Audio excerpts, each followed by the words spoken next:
A quiet night quickly erupts into an attack. The weapon? A stolen car. Scurrying in, a team of thieves. Law enforcement says more often than you'd think, kids are behind the mask. They find a soft target, they just keep going until they, can't anymore. Businesses are left picking up the pieces. Like #cannabis in Redmond. We were there in September after their latest break. And this is now the 5th time in the last year that it has been targeted. And every time, it's crushing to a small business. Probably $30,000 to $40,000 worth of damage to the building. So, we're probably around $200,000 worth of damage at this point in the last year alone. Wow. The cars that ripped through this dispensary are a part of a trend in our state. In King County, compared to 2019, juvenile felony charges for car thefts were twice as high in 2023. And in Pierce County, compared to 2019, car thefts by kids more than tripled in 2023. This year, prosecutor's office data shows we're on track to have even more. What's the role that car thefts specifically play in these trends of crime that we're seeing with the youth?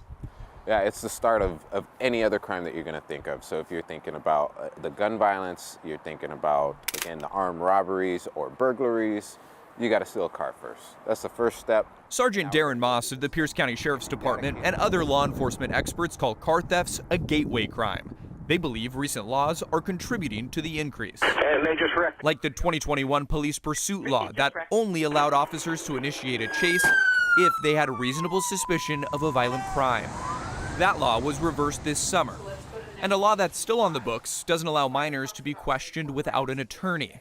It was passed to protect youth from coercive police tactics. But law enforcement says the outcome is a lack of accountability. And what we're seeing is that we're not necessarily getting to address the lower level crimes, and it's leading to an increase in our violent crimes continuously. Antonio McLemore runs a community center that serves kids and teens in Tacoma's east side. I think what the pandemic did is it created all these silos. This summer, he told us since 2020, he's seen more kids lose their connection to school and sports, and he's watched the most vulnerable stray to crime. And when young people were faced with adversity, they went back to the skills that they learned in their trauma-informed spaces. And this is what we're seeing in our communities, is young people that weren't equipped for the world that they're now in. It can't just be the city's job. It can't just be the teacher's job.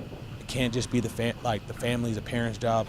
We really need each other. Overall, auto theft is down, but why are more kids stealing cars today than we've had, 5 years ago? Law enforcement has made strides to stop it.